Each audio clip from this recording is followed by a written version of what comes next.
Coucou l'équipe, alors on se retrouve pour le pacte, donc c'est sur les invocations, donc j'ai déjà fait mes petites 3 invocations de Moïse qui n'ont absolument rien donné, c'est normal, on est sur un ratio qui est pas très... Ah, quoique 1,6. Ah, c'est pas mal du tout en réalité. C'est pas mal du tout. Ah bah j'avais pas vu ça comme ça. Donc 1,6 pour les personnages qui sont à la une, et je les trouve tous bons. Ils sont tous bons. Alors, il y a peut-être juste celle-ci qui est en lente.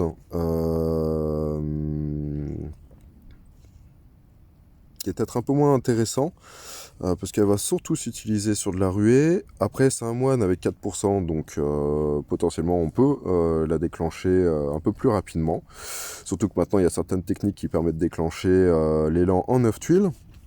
Avec les bardes, avec les troupes, avec des passifs. Enfin, voilà. On se retrouve avec pas mal de petits trucs. Donc, c'est malin. Malin qui va faire donc des dégâts sur tout le monde. Ils vont recevoir des dégâts de saignement sur 4 tours. Donc ça sera aussi en fonction de la puissance des troupes. Donc là on est à 380 sur 4 tours. C'est pas énorme, ça doit faire à peu près 90 par tour.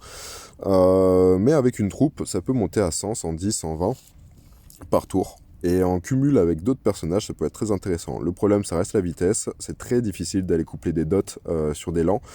Et puis pour moi, c'est un personnage qui est là pour de la finition. Pour aller, enfin pour de la finition, pas de la finition GDA, mais pour de la finition quand on attaque une team, on charge un petit peu nos personnages, on se soigne, on endure un petit peu, on a le temps d'aller charger malin, et quand on a un petit peu rétamé l'équipe adverse, on lance malin, et ça fait énormément de dégâts. Donc c'est un personnage qui peut être très très intéressant si on l'utilise comme ça, si on est dans une composition où on a 4 personnages qui sont plutôt rapides et qui ont une possibilité de renforcement et de soins pour patienter au niveau de malin, ça peut être très intéressant aussi. Si on a 2 honneurs en rapide, un soin et un renforceur, pourquoi pas, pour aller placer malin. Ça peut être justement malin de le faire. Donc ça reste quand même un bon personnage. Ensuite, on a un effet qui est supplémentaire au niveau des sombres. Alors qu'est-ce que fait cet effet appliqué ne peut pas être purifié durant 2 tours et dure 2 tours de plus sur les personnages sombres. Ah ouais, ah ça c'est pas mal. Bon, j'avoue que l'ACS est pas mal sur le fait qu'elle puisse pas être purifiée, sauf par les personnages qui purifient même les bonus non dissipables ou les malus non dissipables. Et après, bah voilà, hein, c'est vraiment un personnage qui va aller attaquer sur les violets. Il faut l'utiliser comme tel. Du moins, si on ne le fait pas, on perd un petit peu de sa capacité. Car il va répéter cet effet suivant sa CS. Donc là, par exemple, on a les soins reçus par tous les ennemis démunis de moins 75% pour 4 tours. Donc ça aussi, c'est énorme. Si on n'a pas de cleanse, on galère. Et en plus, en réalité, ça ne peut pas être purifié. Donc c'est vraiment bloquant. Si malin déclenche, en fait, il va vous bloquer au niveau du soin. Il va vous bloquer au niveau du cleanse. Donc vous allez prendre les dégâts, vous n'allez pas pouvoir vous soigner, donc ça va être très très gênant. Si vous avez eu le malheur d'attaquer avec le sombre et que c'est un tank et qu'on est en ruée, autant dire que ça va être très compliqué. C'est vraiment un personnage qui est difficile d'aller attaquer avec une couleur opposée. Au contraire, on va peut-être même préférer aller attaquer avec une couleur rien à voir, ou peut-être même avec du jaune pour vraiment pas être touché par tous ces malus de sombre. Donc je l'ai beaucoup vu en défense, je l'ai rarement vu déclencher parce que bah voilà, on a tendance à avoir des langues comme ça, à vraiment jouer sur du rapide pour éviter justement ce genre de personnage en déclenchement et aller vite l'éliminer, parce qu'il est clair qu'un personnage comme celui-ci qui déclenche, c'est une misère, c'est une véritable misère. Donc on a aussi une baisse de précision, donc c'est énorme, hein. Les personnages du pacte font plein de choses, ils sont vraiment très intéressants. Et les passifs sont aussi très intéressants, ainsi que leur lien de famille. Donc là on se retrouve, tous les ennemis reçoivent moins 35% de précision pendant 4 tours, cet effet appliqué ne peut pas être purifié et dure 2 tours de plus sur les personnages sombres. Donc ça c'est clair, et inflige des dégâts supplémentaires contre l'élément sombre, mais ça on ne sait pas à quelle hauteur. Donc la famille, donc suivant le nombre, donc ça c'est la famille des chasseurs de plaine, parce qu'il y a 2 familles sur le pacte. Donc là on a la famille chasseurs de plaine. Alors là ils deviennent plus forts de 3, 4 ou 5 héros, 5, 10, 15, 20% d'attaque supplémentaire.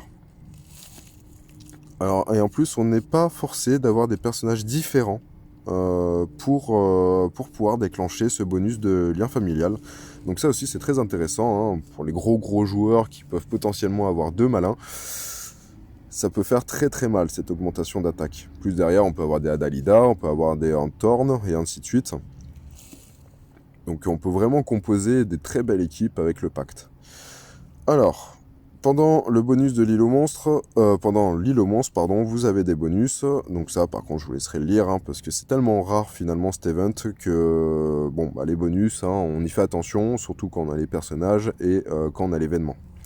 Donc ça, je reviendrai pas dessus, c'est pas ce qui va aider sur les GDA ou sur la volonté d'aller invoquer sur ce portail-là. Lorsque ce personnage utilise sa compétence spéciale, il inflige une marque de chasseur à un ennemi aléatoire et la cible reçoit 150% de dégâts sur 3 tours. Pardon. Si une cible a déjà cet effet, la durée est réinitialisée et les dégâts augmentent de 150 et un maximum de 1500 points de dégâts. Donc il est clair que si vous êtes enrhué, vous avez plein de pactes et vous les déclenchez tous, ça va faire d'énormes dégâts en passif et de toute façon vous n'aurez même pas besoin d'aller aussi loin pour faire des dégâts.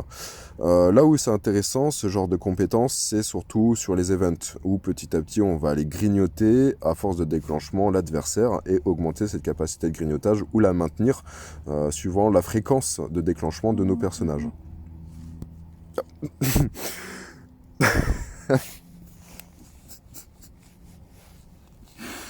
Bref, je rigole, je pense que vous avez compris pourquoi je rigole.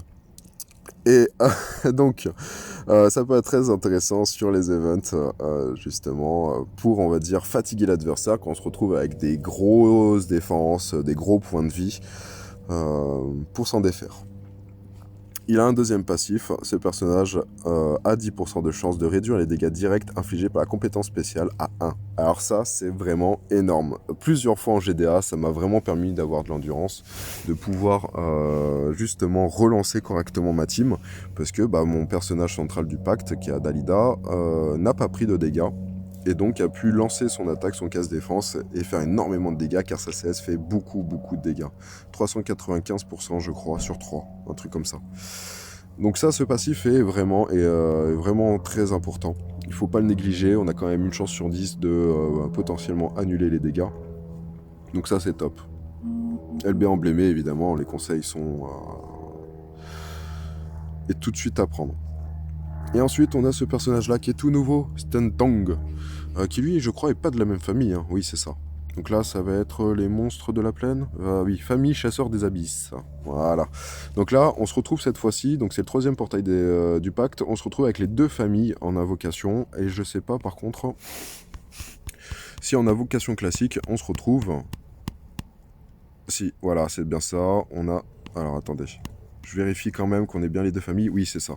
On a bien les 2 familles. Ah oui, non mais on a quand même beaucoup de restrictions, on n'a pas Dalida, je crois. J'ai pas l'impression de l'avoir vu. On va quand même switcher un petit peu. Dalinda, y a pas... Ah, on a Bogart, qui est un super personnage, j'adore, il fait un casse-défense progressif. Medo, très bien aussi, qui est en rapide, très rapide, pardon. Maïgan, qui est un peu moins bien, mais j'avoue que sur du soin en tournoi, il est très intéressant. Parce que c'est l'un des personnages qui en 4 étoiles qui fait du mignon et qui le fait en 9 tuiles, potentiellement, avec un déclenchement 13% supplémentaire, 12% de mana supplémentaire, et ça c'est quand même un peu chaud sur les tournois 4 étoiles. Mais ça reste un personnage très intéressant sur le fait qu'il fasse du mignon, qui va absorber le soin, et ça peut vraiment aller bloquer l'adversaire. On a Down, Basile, Eudalaïd. Oula. On a vu Fianna. Ah oui, donc il n'y a pas tous les personnages du pacte. Mais il y en a quand même pas mal. Il y en a quand même pas mal. Donc, Stentong. Tong. C'est une Tong. Donc, la classe des paladins. Oui, je suis pas revenu. Ah si, moine, j'avais dit tout à l'heure. Donc là, on est sur la classe des paladins. Donc, renfort défensif. Pourquoi pas? Ça peut être très intéressant sur les gros cogneurs comme ça en rapide. Et en plus, c'est un rapide. Oh là là. Faire mal, lui. J'aimerais pas le rencontrer. Donc, pareil, on a toujours le même bonus. Le passif est identique au niveau de la marque de chasseur. Par contre, on a un passif qui est différent au niveau de la famille, donc des chasseurs des abysses et des chasseurs des plaines, c'est ça? Alors, lorsque ce héros utilise sa compétence spéciale, il transmet l'effet négatif dissipable le plus récent dont il souffre à la cible. Si la compétence spéciale n'a pas de cible, un ennemi aléatoire est sélectionné. C'est un peu incompréhensible. Si le personnage ne souffre d'aucun effet négatif dissipable, il récupère 5% de santé. Bon. C'est pas non plus exceptionnel. Mais ça a le mérite d'être là. C'est déjà ça. Puis c'est un passif sur un autre passif, donc c'est gratuit, on le prend, et puis c'est tout. Et surtout que si vous obtenez un personnage du pacte, n'hésitez pas, montez-le. Montez-le, il n'y a aucun personnage qui est nul. Franchement, il n'y a aucun personnage qui est nul. Ou du moins qui ne s'utiliserait pas. Donc, qu'est-ce qu'il va nous faire notre ami Stentang? Donc, il va infliger 330% de dégâts à la cible et aux ennemis proches. Il a 1003 d'attaque, sans compter une troupe. En sachant que je ne sais pas exactement comment c'est emblémé, dans quel sens ça l'est. Donc là, potentiellement, ça peut être emblémé au niveau défensif, comme ça peut être emblémé au niveau de l'attaque. Donc il peut potentiellement monter encore plus en puissance, et 330 de dégâts sur tout le monde, enfin sur trois personnages, avec son niveau d'attaque à lui, ça va vous faire des dégâts dans l'ordre entre le 600 et le 700, voire peut-être même plus. Peut-être même beaucoup plus. Donc très très fort, très très intéressant.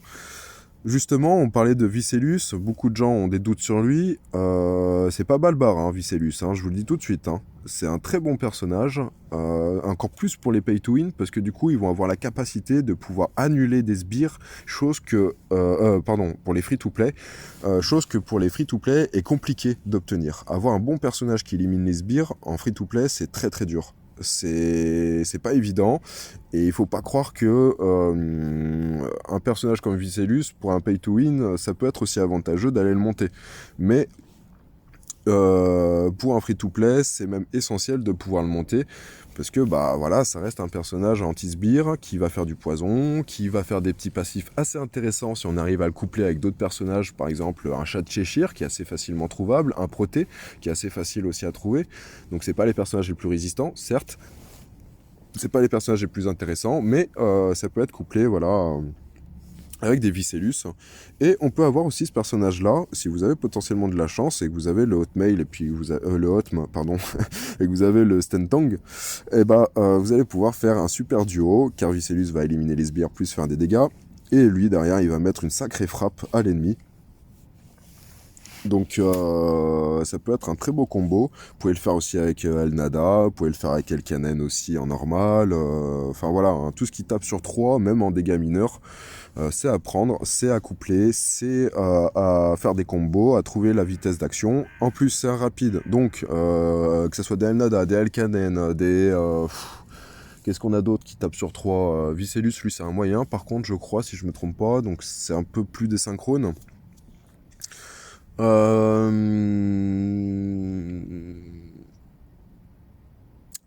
je sais plus comment il s'appelle. En plus, c'est celui-là du pacte aussi qui est vert, qui fait les mêmes, qui fait la CS aussi de Franks. Mais lui, il fait aussi 330 dégâts, % de dégâts sur 3. Enfin voilà quoi. Il y a pas mal de combos à faire. Vous pouvez même le composer sur une équipe 3-1-1 en tant que 1, parce qu'il frappe tellement fort qu'au final, il va vous apporter une force d'attaque. En plus, sur une couleur en rapide. Donc ça peut être vraiment vraiment cool de pouvoir le coupler avec d'autres tapes sur 3, comme un Tubertus aussi qui peut faire potentiellement un casse défense, ou si derrière Stentog déclenche, si vous arrivez à préserver Tubertus et vous arrivez donc à le faire déclencher avant Stentog et vous lancez Stentog derrière, en face c'est dead, je vous le dis tout de suite, vous allez éliminer vraiment un côté, ou du moins vous allez vous en approcher, il suffira pas grand chose pour aller vous libérer, on va dire, le champ. Donc c'est un gros personnage. Si je l'avais, je pense qu'il passerait au-dessus de mes priorités. Elnada, elle passerait totalement à la trappe. Je la considérerais presque même pas, sauf par rapport à sa capacité d'anti-bonus, ou du moins de malus par le bonus. Donc Elnada, le principe c'est qu'elle va la taper sur 3. Elle va émettre un malus qui fait que quand les ennemis vont recevoir un nouveau bonus, ils vont se prendre des dégâts. Donc ça c'est très intéressant. Surtout en défense, on a le contrôle de ce qu'on fait. Ah, en attaque, pardon, on a le contrôle de ce qu'on fait. Donc si on a un déclenchement de bonus qui va s'effectuer, qu'on a El Nada qui potentiellement est chargé, on peut déclencher et donc annuler les bonus, et plus émettre des dégâts. Mais la composante entre la différence entre El Nada et Stentog, c'est vraiment en termes de puissance et de malus, et surtout le fait qu'il fasse aussi des dégâts. Il va faire deux choses, il va faire trois choses en réalité. Il va faire des dégâts, il va faire un debuff de précision, et il va émettre une dot de poison. Et c'est là où il va être très intéressant d'aller le coupler potentiellement avec un Vicellus, parce que si vous arrivez à déclencher peut-être 2 fois Stentog, vous pouvez le déclencher une fois, ensuite vous déclenchez Vicellus, et vous redéclenchez Stentog un peu plus tard dans le jeu. Vous allez pouvoir coupler un petit peu les dégâts de poison avec les passifs de Vicellus, plus la puissance de frappe de ces deux-là. Donc c'est très très très intéressant. Je conseille même de potentiellement mettre une Ariel pour uniquement jouer sur ces deux personnages, ou du moins commencer à avoir une composition correcte. Donc c'est pour pouvoir augmenter justement ce renouvellement de mana et cette récurrence de frappe. Donc moi je trouve que c'est un personnage ultra intéressant. En plus le fait que ce soit un paladin, il résistera super bien. Vous avez vu cette défense, franchement. Ok, les points de vie sont pas énormes, mais ce qui est important dans un personnage, c'est le ratio point de vie défense. Et là, en termes de défense, on est au-dessus d'un Kepri. On est un petit peu en dessous d'une Adalinda, mais c'est léger, c'est très léger. C'est genre de 16 points, je crois, de différence. Et encore, faudrait que je regarde. Donc, non, c'est le top. Son debuff de précision, donc, par contre, c'est du progressif, mais c'est pas forcément gênant. Ça permet de un petit peu temporiser nos attaques et d'avoir de la réflexion, de se dire à quel moment je vais attaquer, à quel moment je vais les faire déclencher. Si par exemple vous lancez Stentog et qu'en face vous n'êtes pas bien loin de faire déclencher, vous pouvez toujours jouer un petit peu sur les côtés pour éviter justement d'aller charger en face. Et donc vous allez gratter un tour. Donc actuellement il lance ACS, il a moins 30%. Au tour suivant, il va avoir moins 40% de précision. Et si vous potentiellement vous arrivez à attendre le troisième tour, il va arriver à moins 50% de précision. Donc vous allez les lancer. Vous allez lancer vos tuiles. En face, c'est chargé. Vous avez attendu vos 3 tours. Pam, moins 50% de précision. Donc une chance sur deux de rater sa CS. Et vous, potentiellement, vous allez pouvoir donc endurer l'attaque. Qu'elle soit forte ou pas forte, vous allez pouvoir endurer l'attaque parce que vous n'allez pas la réceptionner. Donc très intéressant, cette temporisation de jeu, ça permet d'être plus malin, d'être plus fin d'esprit, d'avoir vraiment cette volonté donc d'être stratège dans le jeu. Et ensuite, on a aussi la cible et les ennemis à proximité, forcément, reçoivent 45% de dégâts de poison de tour. Donc ça, c'est en fonction de l'attaque. Si on enlève le LB, on enlève les emblèmes, on se retrouve donc avec 342. Et là, on est donc à 405. La troupe ne vous fera pas gagner énormément de dégâts de dot, donc de poison. Ça vous fera aller gagner peut-être 10, 15, 20 points de dégâts supplémentaires. Donc, vu qu'il n'a pas forcément de problème de déclenchement, étant donné que c'est un 8 tuiles en rapide, qu'on peut potentiellement le faire déclencher en 7 tuiles avec 15% de mana supplémentaire si je me trompe pas, on sera peut-être pas obligé de lui mettre une troupe de fous.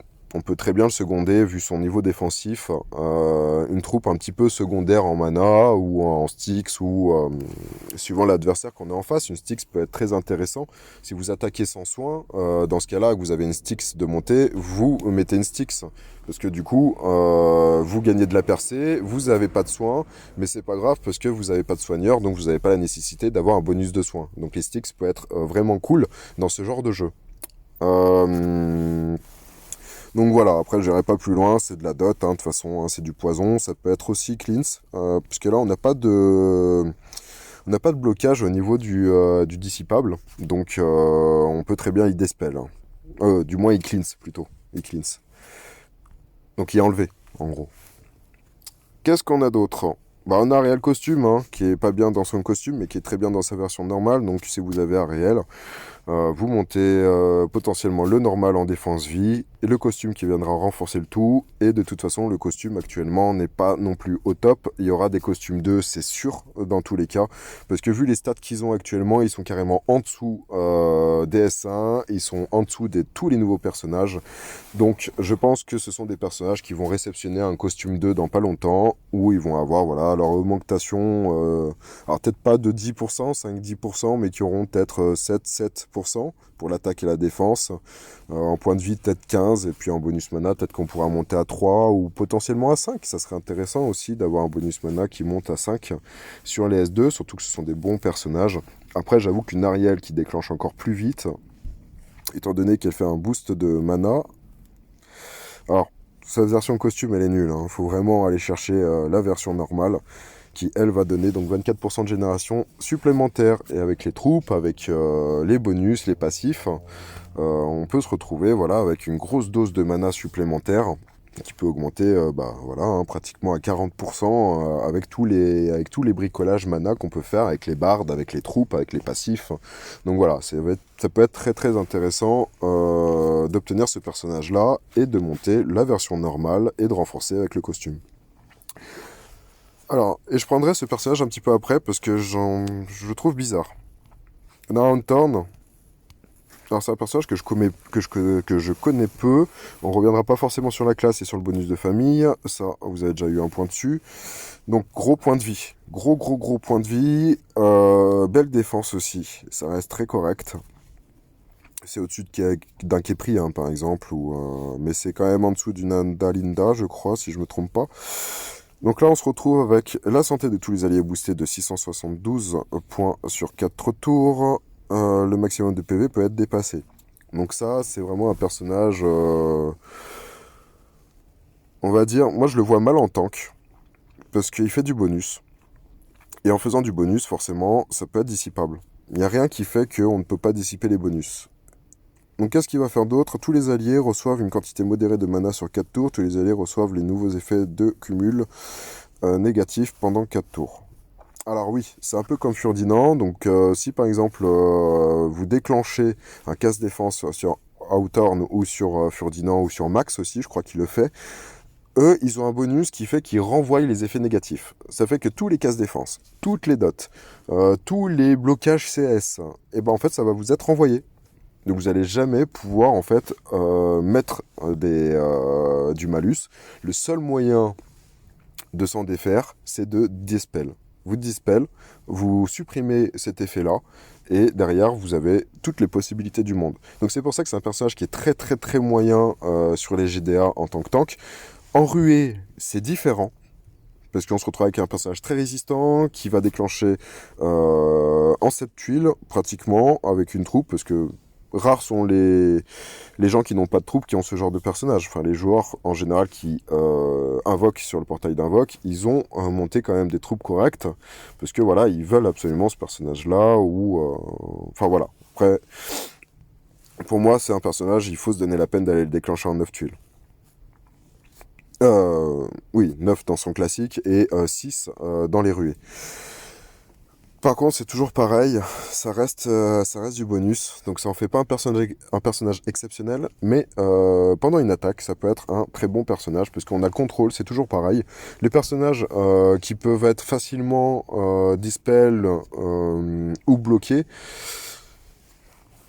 bah, on a moins envie de les voir en défense. Par contre, en attaque, ça reste un personnage qui va être très intéressant par le biais de son dépassement de vie et son augmentation de mana. Forcément, on va renforcer la possibilité d'action de nos personnages. Et ça, c'est très intéressant. Mais voilà, c'est pas non plus... On parlait un peu de ce nouveau personnage comme une nouvelle méta, donc un nouveau personnage où personne n'arriverait à trouver de solution, un peu comme les Krampus ou les Myriam il y a quelques temps. Mais en fait, pas du tout. On le retrouve très peu en défense. Il est pas terrible. Et il faut vraiment composer une équipe autour de lui pour qu'il soit efficace. Et composer une équipe autour de Hawthorne, bah, c'est presque sacrifier sa défense. Je le dis sincèrement. Après, je n'irai pas plus loin dans mes explications. Je pense que vous avez compris pourquoi. Construire une défense sur des bonus qui se dispellent, c'est pas bon. Après, il y a certains personnages qui empêchent le retrait des bonus. Et là, pourquoi pas?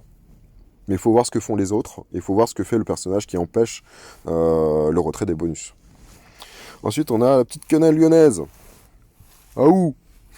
Alors, donc grosse cogneuse. Après, elle commence un petit peu, on va dire, à être effacée. Même si elle est toujours très correcte, parce qu'elle est quand même au-dessus. Ah, comment ça marche? Voilà. Elle est quand même au-dessus en termes de points de puissance d'une Ariel. Donc si on devait la comparer par exemple à un autre personnage costumé, un Kage Burado, alors attendez, un tape sur 3 en saison 2. Alors si vous arrivez à trouver, parce que là moi j'ai pas de mémoire là-dessus. Hein. Mais Quenelle commence un petit peu à être le cul entre deux chaises. C'est l'un des plus gros personnages quand elle est sortie l'année dernière en novembre. Alors il y a 2 ans plutôt. Attends, il y a combien de temps qu'elle est sortie Quenelle? C'était en novembre, sur le premier event des Chevaliers. Donc ouais, c'était autour de la 2e ou 3e semaine de novembre, C'était un gros personnage, hein. On arrivait en raid, on tombait sur elle, on savait qu'on perdait. C'était juste horrible, c'était un level exceptionnel. Maintenant ça s'affaisse un peu, il y a toujours sa classe Rangers qui est cool quand même, parce que bah voilà, hein, le fait d'aller percer les défenses, des fois c'est très intéressant, surtout contre des Benous, hein, on esquive le renvoi d'un Benou, on envoie dans la gueule une quenelle, c'est un massacre en face. Donc très intéressant. Et surtout on a cette capacité de renforcement de puissance à chaque déclenchement. Et ça, c'est très très fort. C'est vraiment quelque chose que, lors d'une ruée, en niveau attaque, si on a le contrôle, on élimine une équipe juste avec quenelle. On a juste besoin de mettre un peu de soin, un peu de renforcement, potentiellement un autre tape sur 3 pour, on va dire, renforcer son potentiel offensif. Mais une quenelle, c'est comme un quintin. Moi, j'utilise presque quintin uniquement comme un seul attaquant. Alors, c'est vrai que quand il ramasse, j'ai du mal à revenir dans le jeu. Parce que, bah, forcément, je perds mon seul attaquant. C'est compliqué. Mais pourquoi? Parce que Quintin, lui, quand il va faire une attaque, tous les dégâts qui seront faits sur les autres iront sur sa cible. Donc si vous le déclenchez 2 fois, et ben en fait vous allez avoir 2 personnages qui vont recevoir la totalité des dégâts sur tout le monde sur 2 personnages. Donc c'est énorme. Quenelle, c'est un principe différent. Mais le fait qu'elle augmente sa puissance sur chaque tour, en réalité elle va faire un massacre exceptionnel. Donc en l'occurrence elle va taper autour des 500-600. Et avec une augmentation de 40%, elle va taper autour de 1000-1100. Donc ça va être vraiment énorme sur sa 2e phase. Bon, en général, avec nos défenses et nos troupes, ça fait plus 400 et ça revient sur du 900 sur la 2e frappe. Mais c'est un personnage qu'on rencontre de moins en moins et c'est normal parce qu'il y a beaucoup d'autres personnages qui sont devenus encore plus intéressants. Alors on a jusqu'à 200% de dégâts supplémentaires quand même. Donc un déclenchement, vous déclenchez ça 5 fois. Déjà, si vous n'avez pas éliminé 2 ou 3 fois la team en déclenchant 5 fois, c'est un miracle. Mais c'est vrai qu'aller mettre une frappe à 200% de plus, c'est énorme. Donc ça ferait 520 sur tout le monde, sur 3 personnes. Donc c'est l'équivalent de un peu plus de... Ah, ça peut faire 1100, 1200 dégâts. Un truc comme ça. Bon, bref. Très intéressant comme personnage. Son lien de famille, je crois que c'est pas génial. C'est juste, on peut pas supprimer les bonus. Voilà, c'est ça. Bon, avec un certain pourcentage, donc c'est pas très intéressant non plus. Il manque quand même, voilà, un passif ici, là. J'avais jamais fait attention à cette connerie, mais il manque un passif, là. Ouais, et puis c'est pas lui qui va le faire apparaître. Et on a donc le dernier personnage d'Abria. Alors lui, je suis beaucoup plus...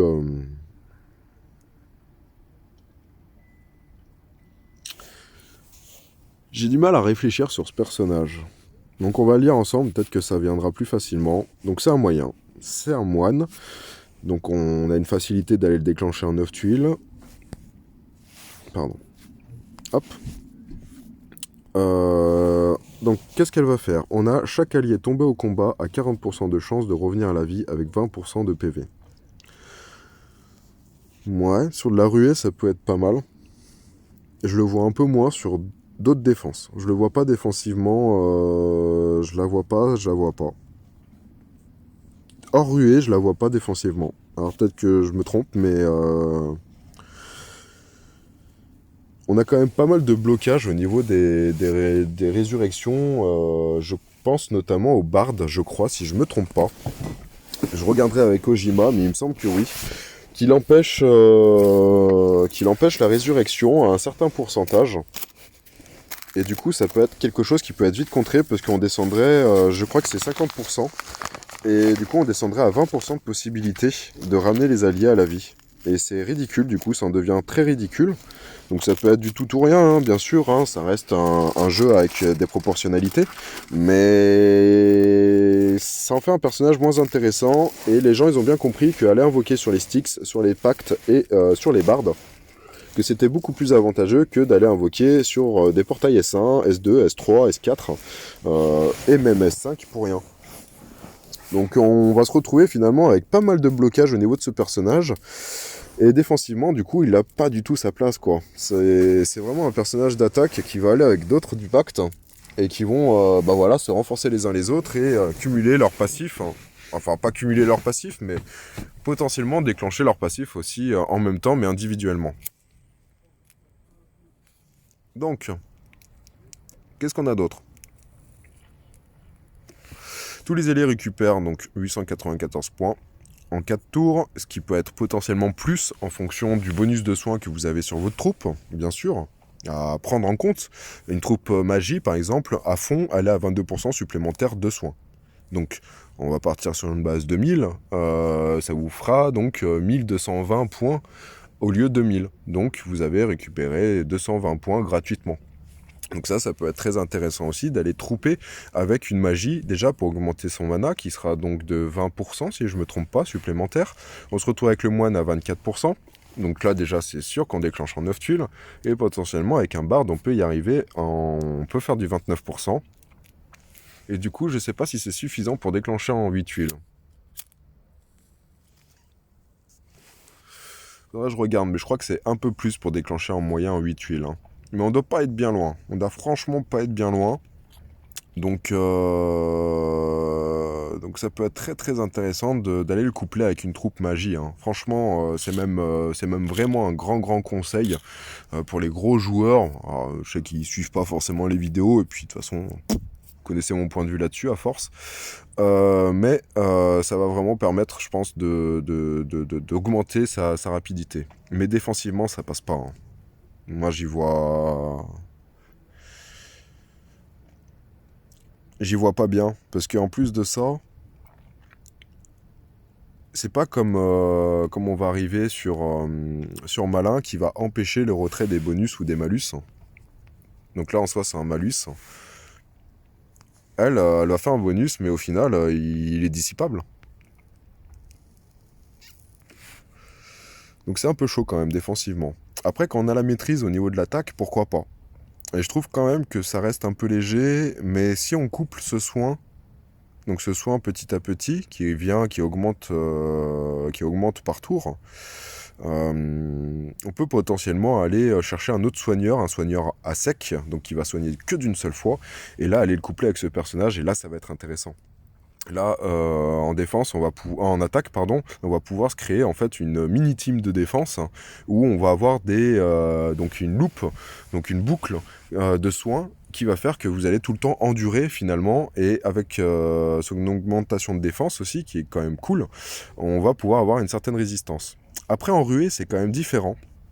Parce qu'on a quand même un retour d'attaque qui est quand même un peu plus costaud. Et donc ça va permettre, on va dire,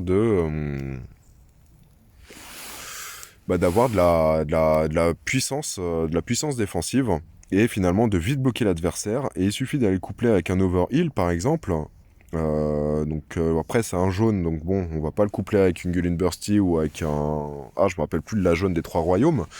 Mais, et encore moins avec une professeur Limbrock, parce que du coup, c'est des bonus qui risqueraient de se superposer, si je me trompe pas. Donc ça serait carrément contre-productif. Mais on peut aller chercher, un renfort défensif et un overheal un petit peu derrière. Un overheal en sec, évidemment, pas en bonus. Mais là, j'avoue que je sature un peu au niveau connaissance.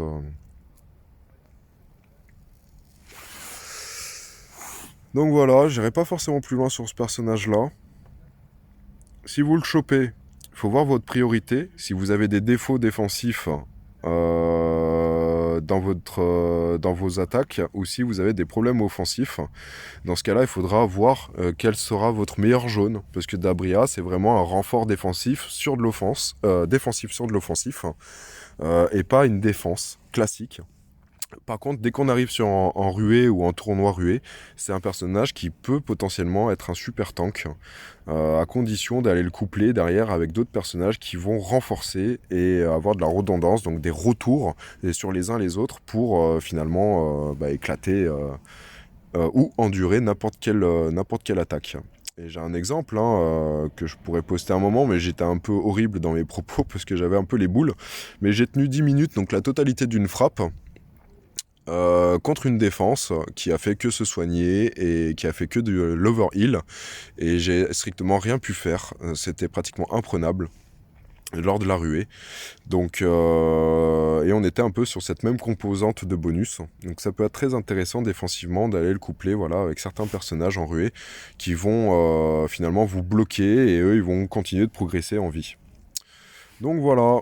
Je vous conseillerais toujours d'invoquer sur le pacte. Alors après, je guide un petit peu, c'est vrai, mais je trouve que les personnages sont ultra intéressants et que potentiellement on peut aller trouver et chercher quand même des personnages qui peuvent être cool. Après, ouais, c'est un peu tout mélangé, j'avoue. Donc on n'a pas forcément la volonté d'aller chercher un portail avec tout et n'importe quoi dedans. Et c'est un peu ce portail-là. On a un peu tout et n'importe quoi. Il faut quand même pas mal invoquer pour obtenir des bons personnages, ou vraiment avoir de la chance, mais après ce jeu c'est de la chance, c'est de la proportionnalité, donc c'est de la chance. Et on a quand même un 1,6, pardon c'est pas là, 1,6 de taux d'apparition sur les personnages à la une, ce qui reste entre guillemets correct par rapport au héros du mois, donc c'est quand même un peu plus. Ensuite on va revenir vite fait sur... on va y arriver. Les invocations tour, donc on a un nouveau personnage qu'on retrouve de toute façon ici, Thanatos, ça fait un moment qu'il est annoncé, ça fait un moment qu'on l'a déjà étudié. Et je le trouve pas exceptionnel.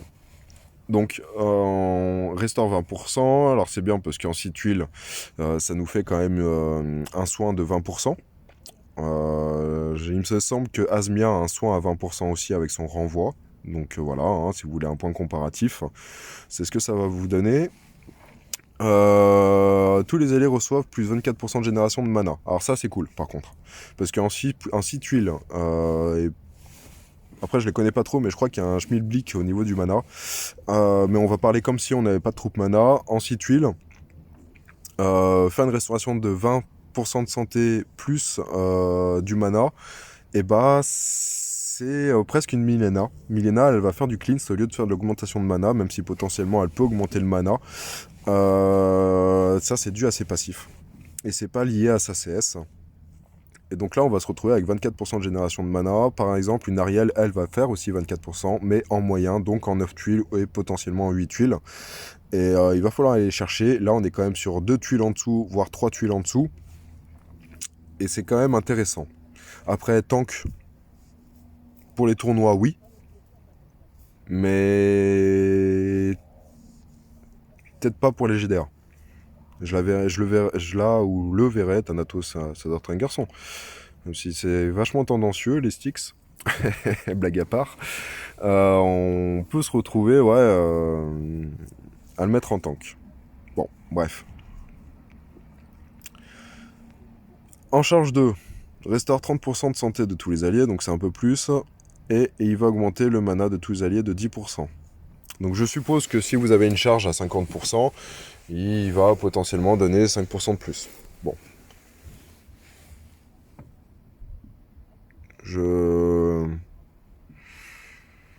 L'intérêt de la charge 2, en fait, de déclencher les 10% de mana supplémentaires...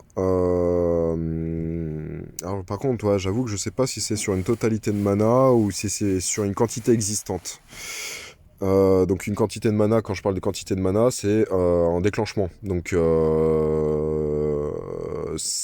Ninja 5, Magie 6, les sticks 6, les très rapides en 7, les moyens en 8,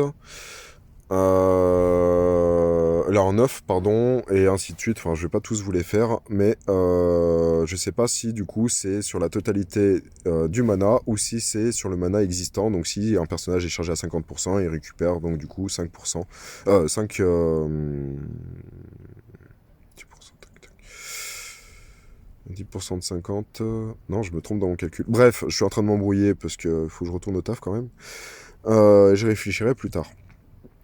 Mais l'avantage de ça, c'est que si vous attendez un petit peu Thanatos, ça veut dire que vous avez chargé aussi un petit peu votre équipe et que lui, il va pouvoir compléter en fait la charge de mana potentiellement manquante de vos personnages.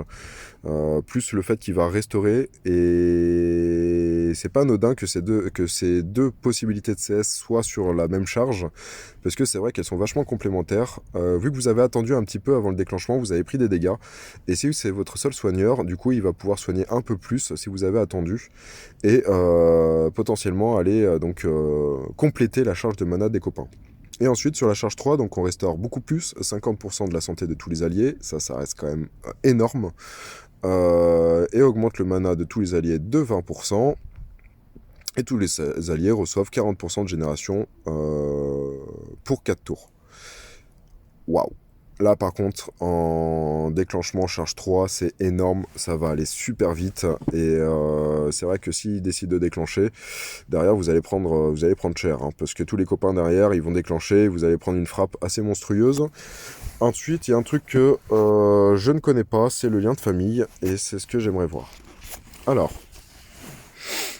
1, 2, 3 héros. 40, 60, 80% de chances de conférer moins 30% de génération de mana à tous les ennemis pendant 2 tours lorsque ce héros utilise sa compétence spéciale. Ah, et oui, d'accord, ok. Donc, en effet, lors d'une phase d'attaque, on a la volonté d'aller vite bloquer l'adversaire. Si on a plusieurs sticks, du coup, allez les déclencher sur la charge 1, surtout qu'on a un Nyx, par exemple, qui est très efficace en charge 1, qui peut potentiellement déclencher systématiquement, et donc vous allez facilement aller la coupler avec un Thanatos, et potentiellement aller obtenir donc 60% de chances de conférer donc moins 30% de génération de mana, ce qui va vous laisser encore plus d'espace pour aller chercher la charge 2 ou une réitération de la charge 1. Donc voilà, c'est un lien de famille qui correspond totalement au style des Styx et qui va super bien du coup avec le reste des Styx. Et on a ce passif qui est juste horrible, hein, parce qu'on ne peut pas mettre de casse défense ou de casse élémentaire sur ces personnages-là.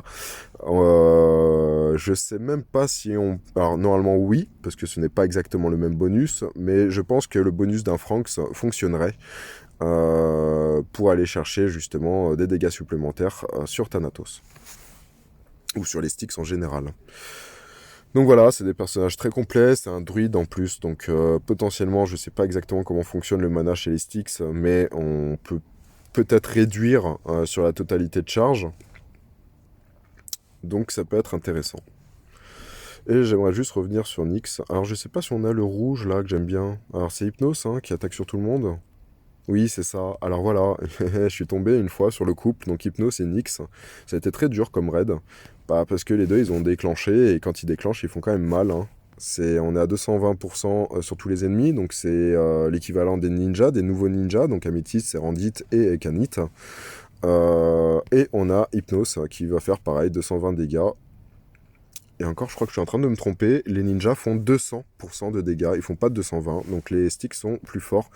Mais je crois que les ninjas ont plus de puissance d'attaque, donc ce qui est relativement équivalent.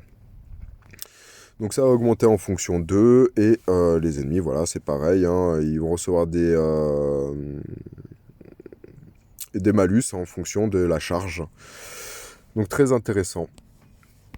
Donc les Styx, hein, ça reste pratiquement les meilleurs personnages du jeu, couplés avec des ninjas, la nouvelle génération de ninjas, ça peut être aussi très intéressant. Je suis tombé sur ce genre d'équipe en raid, hein, très très compliqué. Ou même je suis tombé sur un mono qui m'a eu sur la première fois, avec 2 Sérendites, un Hypnos, et il y avait Grena, et je sais plus qui d'autre. Mais c'était un rouge en rapide aussi qui attaquait sur tout le monde, mais j'arrive plus à me rappeler qui c'était. Leyena, c'était Leyena. Donc ça allait très très vite, Et je me suis quand même bien fait avoir. Et j'étais pas non plus allé en mono bleu, mais c'est allé très très vite. Donc ça, c'est cool. Donc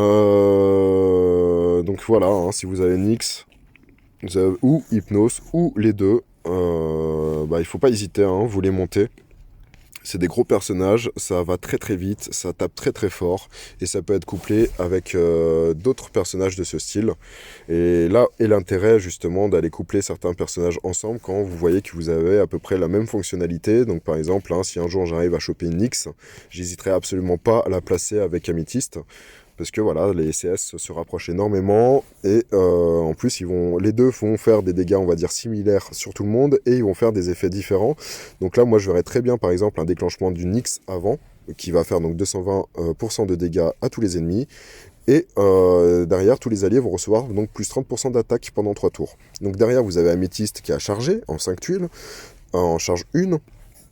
Vous avez donc le boost de plus 30% et elle va attaquer sur tout le monde. Et derrière, elle va aussi faire des minions sur tout le monde. Donc le soin va être moindre, ou du moins absorbé par les minions. Donc c'est un combo qui est exceptionnel et qui va vraiment vous permettre voilà, de libérer le terrain ou du moins d'aller suffisamment entamer l'équipe adverse et de la bloquer au niveau du soin pour continuer à aller travailler votre puzzle et vos CS. Donc voilà, et j'ai plus de batterie, donc il va falloir que je charge. Alors bon, 45 minutes de vidéo, j'espère que ça vous a bien saoulé, et je vous ai esquivé Vicellus, parce qu'il y a beaucoup de vidéos sur lui, et que c'est franchement inutile que je relance sur le sujet. Donc pour citer quelques-uns que j'ai pu observer et écouter, donc il y a Edgar, il y a Chou, et certainement d'autres que je regarderai à l'occasion. Mais de toute façon, on va se retrouver un petit peu sur les mêmes choses. Hein. Et puis, il suffit de lire l'étiquette pour comprendre ce qu'il fait aussi. Hop, et on va revenir vite fait sur notre petite GDA. Donc, une petite victoire donc sur une équipe francophone qui ont eu une très belle défense, je trouve, sur deux défenses. Donc, non, c'est pas celle-ci. C'est pas ça du tout. Ah, je vais pas y arriver. Stock, mais tac tac tac. Ouais, celle-là, elle a été. Non, c'est pas celle-ci.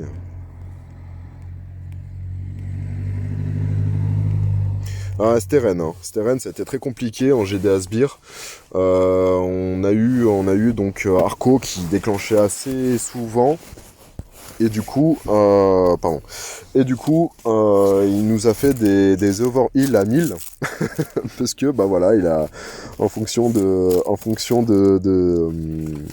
nombre de sbires qu'il a, et bah il va faire des soins. Et bah quand toute l'équipe a 3 sbires, je peux vous assurer qu'il soigne un truc de fou. Et que ça a été quand même un bon grand moment de solitude quand on s'est pris quelques tuiles dessus. Quand je dis tuiles, c'était 0. Donc on a dû faire un petit brainstorming, comme j'ai lâché à l'équipe tout à l'heure, par rapport à ça, pour avoir de la réflexion dessus, et ça n'a pas été évident du tout. Évidemment, il faut de la chance de puzzle dès le départ, parce que voilà, si on balance Arco avec ce bonus de sbire, et bah lui, il est comme un poisson dans l'eau, et forcément, il va venir vous bloquer. Donc petit clin d'œil à Zanemarozzi, qui a dû l'utiliser dans sa défense, parce que je sais qu'elle l'utilise, qui est une excellente youtubeuse d'ailleurs, et excellent professeur, et qui est dirigeante de la team Vandam, pour faire un peu de pub, mais ils en ont absolument pas besoin. Mais voilà, c'est un personnage qui va être très intéressant, surtout qu'on va le retrouver pendant le portail du Soul Change. Donc à vous de faire votre choix stratégique au niveau de votre future défense, et